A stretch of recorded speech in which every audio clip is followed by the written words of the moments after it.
Hello friends, स्वागत है आपका अपना यूट्यूब चैनल मेगडूम करियर में। तो जैसा कि दोस्तों हम लोग क्लास 8 का ज्योग्राफी कंप्लीट किए हुए थे और 9 का स्टार्ट किए हुए थे। क्लास 9 में हम लोग चैप्टर फर्स्ट कर रहे थे भारत, आकार और स्थिति। ठीक है, इसी को आज कंटिन्यू करेंगे। हम लोग इसका स्थिति देख चुके थे, इसका कुछ विवरण वगैरह भी देख चुके थे। आज जो हम लोग देखेंगे वो है आकार। ठीक है,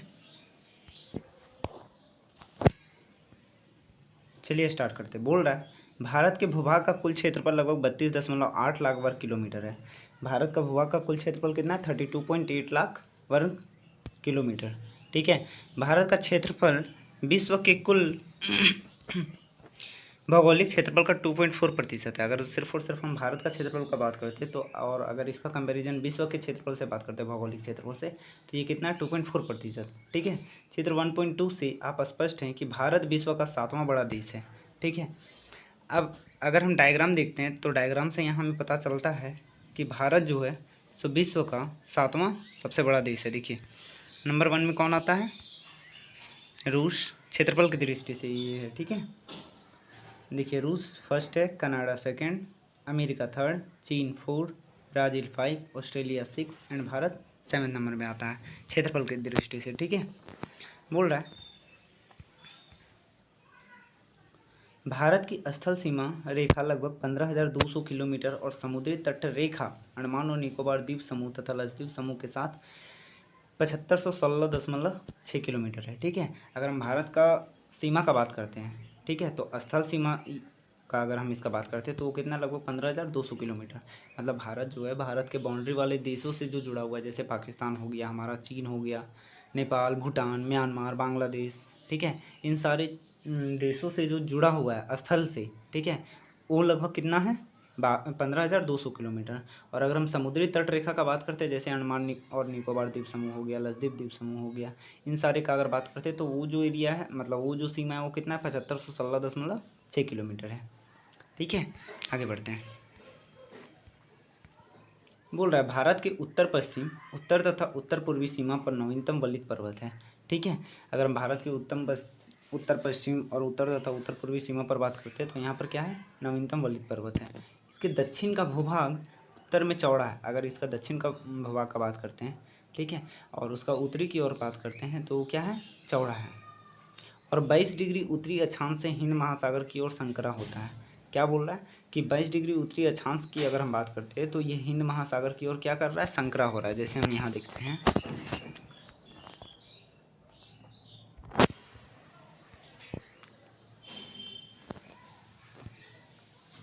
देखिए, हिंद महासागर की ओर बोल रहा है। अगर हम 22 डिग्री की ओर देखते हैं, मीन्स 22 डिग्री लगभग कहाँ आएगा? यहाँ। तो ये क्या कर रहा है? यहाँ पर हिंद महासागर की ओर क्या हो रहा है? धीरे धीरे संकरा हो रहा है।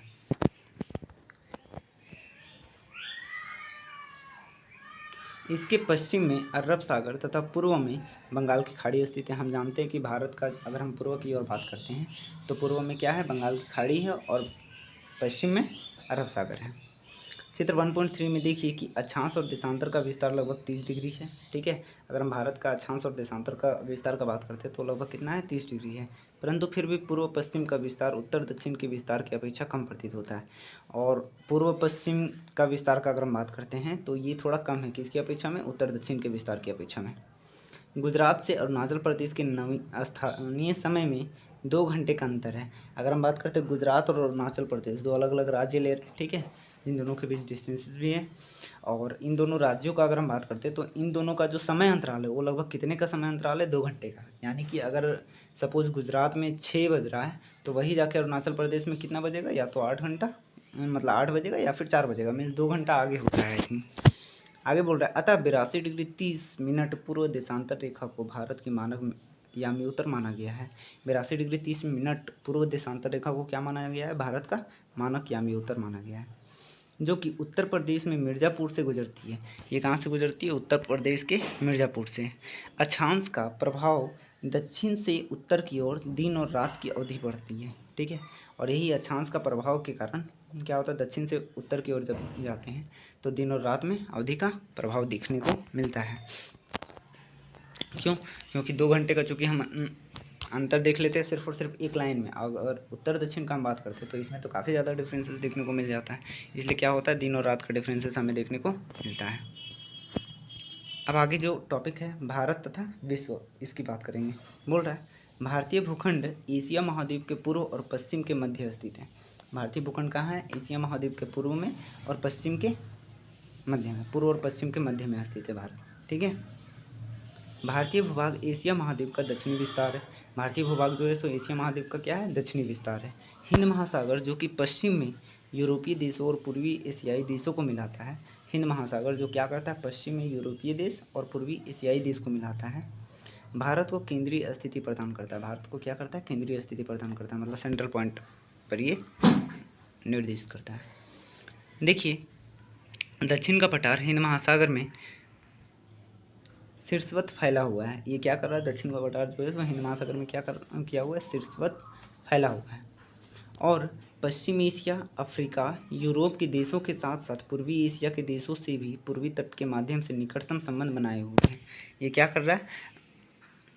पश्चिम एशिया हो गया, अफ्रीका हो गया, यूरोप के देश जितने भी हैं, इन सारे देशों के साथ पूर्वी एशिया के साथ क्या कर रहा है? ये पूर्वी तट के माध्यम से संबंध बना रहा है।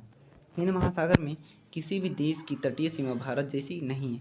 अगर हम हिंद महासागर का बात करते हैं तो उसके आसपास में कोई भी ऐसा देश नहीं है जिसका तटीय सीमा भारत जैसा है। भारत की इसी महत्वपूर्ण स्थिति के कारण एक महासागर का नाम इसके नाम पर भी पड़ा है। ठीक है, यही कारण है जिसके कारण भारत के नाम पर क्या पड़ा है? एक महासागर का नाम पड़ा है। ठीक है, आगे थोड़ा सा देख लेते हैं। एक की पॉइंट्स बता रहा है, क्या आप जानते हैं? सन 1869 में स्वेज नहर के खुलने से भारत और यूरोप के बीच 7,000 किलोमीटर कम हो गई थी। ठीक है, क्योंकि 1869 में क्या हुआ था? स्वेज नहर खुला था, जिसके कारण भारत और यूरोप के बीच की दूरी कितना हो गया? 7,000 किलोमीटर कम हो गया था। ये हम लोग देख चुके हैं कि किस देश का क्षेत्रफल कितना है। ये भारत का मैप है, यहाँ बता रहा है। देखिए, चूँकि हम पिछला क्लास में देखे, मतलब थोड़ा देर पहले हम लोग डिस्कस किए थे कि लगभग 30 डिग्री की ओर क्या कर रहा है? ये झुक रहा है। वही यहाँ पर हम देख लेंगे। आगे बढ़ते हैं। बोल रहा है भारत का विश्व के देशों के साथ संपर्क युगों पुराना है, परंतु यह संबंध समुद्री जलमार्गों की अपेक्षा भूभागों से होकर था। अगर हम भारत और दूसरे देशों के संपर्क का बात करते हैं तो ये काफ़ी पुराना, मीन्स काफ़ी ज़्यादा था पहले के टाइम में भी। लेकिन यही था कि अब चूँकि समुद्री जलमार्ग से ज़्यादा हो गए, और पहले का टाइम में कैसे था? स्थल मार्ग से। बोल रहा उत्तरी पर्वतों के दर्रों से अनेक यात्री प्राचीन काल में भारत आए। उत्तरी पर्वत जो हैं, ठीक है, उनके दर्रों से क्या हुए हैं? काफ़ी यात्री, मीन्स काफ़ी अदर दूसरे देश के लोग भारत क्या हुए हैं? आए हुए हैं। जबकि समुद्री मार्ग बहुत समय तक ज्ञात नहीं थे। उस समय तक क्या, मतलब बहुत ज़्यादा दिनों तक समुद्री मार्ग पता नहीं था। इन मार्गों से प्राचीन समय में विचारों और वस्तुओं का आदान प्रदान हो रहा है।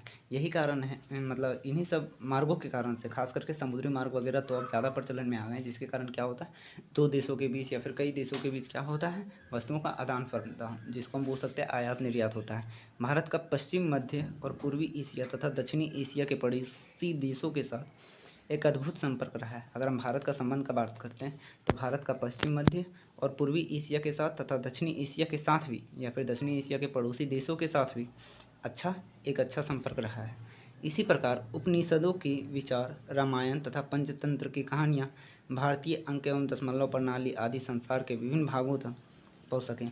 यही कारण है कि रामायण हो गया, पंचतंत्र हो गया, इन सारी की कहानी अलग अलग जगहों पर पहुँचा। साथ ही साथ भारतीय अंक एवं दशमलव प्रणाली, ये सारे भी संसार के विभिन्न भागों में अलग अलग देशों में क्या हुए? पहुँचे। बोल रहा है मसाले, मलमल आदि कपड़े तथा व्यापार के अन्य सामान भारत से विभिन्न देशों को ले जाए जाते थे। पहले का टाइम में क्या किया जाता था? हम जानते हैं कि मसाला वगैरह जो है सो भारत से क्या किया जाता था? दूसरे देश ले जाया जाता था और वहीं बेचा जाता था। आप लोग को पता होगा कि अंग्रेज़ों का भारत में प्रवेश करने का मुख्य रीज़न यही था कि सबसे पहला इंडिगो का व्यापार करना। ठीक है, मीन्स इंडिगो को ले जाना, जो भी होता था पहले इंडिगो की खेती इंडिया में। और दूसरा रीज़न था कि मसाला, मीन्स सबसे मुख्य रीज़न बोला जाता था मसाला का। ठीक है, मेनली मसालों के कारण ही अंग्रेज़ जो हैं सो भारत में आए, और उनको ऐसा लगा कि यहाँ से क्या किया जा सकता है, हमें प्रॉफिट हो सकता है। और फिर यही कारण है कि कुछ कुछ अंग्रेज़ आने लगे धीरे धीरे, और धीरे धीरे आके भारत में बसने लगे, और फिर इसी तरह क्या किए? इंडिया पर कब्जा करके भारतवासियों को क्या किए? अपने अधीन कर लिए।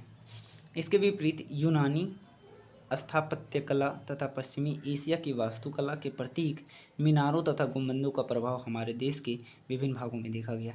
यही सारे कारण हैं कि यूनानी स्थापत्य कला तथा पश्चिमी एशिया की वास्तुकला के प्रतीक मीनार